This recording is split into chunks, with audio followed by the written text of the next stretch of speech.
മുംബൈയിൽ കേരളീയ സമാജം സംഘടിപ്പിച്ച സമൂഹ വിവാഹ ചടങ്ങിൽ 30 യുവതീ യുവാക്കൾക്ക് പുതുജീവിതം.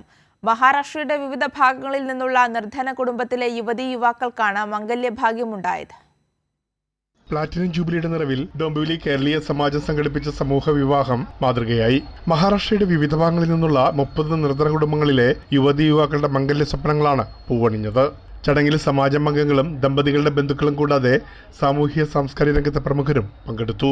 സമാജമംഗങ്ങളും സുമനസുകളായ വ്യവസായികളുമാണ് മുഴുവൻ വിവാഹ ചെലവും വഹിച്ചതെന്ന് കേരളീയ സമാജം ചെയർമാൻ വർഗീസ് ഡാനിയൽ പറഞ്ഞു. ഈ ഫ്രണ്ട് സർക്കിളിലുള്ള ആൾക്കാരും അടുത്തുള്ള കമ്പനിക്കാരും സമാജത്തിന്റെ മെമ്പർമാരും എല്ലാം കൂടെ കോൺട്രിബ്യൂട്ട് ചെയ്തിട്ടായിട്ടുള്ള മാനുഷിക പരിഗണന മാത്രം കണക്കിലെടുത്ത തീരുമാനമെന്നാണ് പ്രസിഡന്റ് രാധാകൃഷ്ണൻ നായർ പറഞ്ഞത്.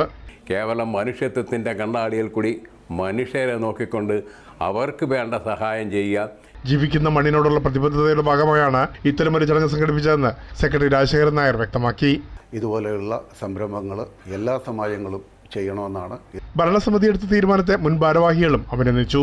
തീർച്ചയായിട്ടും ഇന്നത്തെ ഭരണസമിതി എടുത്തിരിക്കുന്ന തീരുമാനം വളരെ ശ്ലാഘനീയം തന്നെയാണ്. മാതൃകാപരമായ പ്രവർത്തനമെന്നാണ് ദമ്പതികൾക്ക് ആശംസകൾ നേടാനെത്തിയ സ്ഥലം MLA രാജു പാട്ടീൽ പ്രതികരിച്ചത്.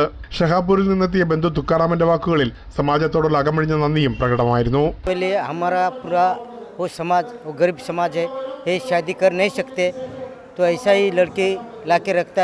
और इसका विवाह का जो बंधन है वो हो नहीं सकता है. ഭീവണ്ടി, ഷഹാപൂർ, സത്താര, പൂനെ, വാഡ, ജവഹർ തുടങ്ങിയ ഭാഗങ്ങളിൽ നിന്നുള്ള യുവതീ യുവാക്കൾക്കാണ് സമാജം പുതുജീവിതം സമ്മാനിച്ചത്. പ്രേംലാൽ, കൈലി ന്യൂസ്, മുംബൈ.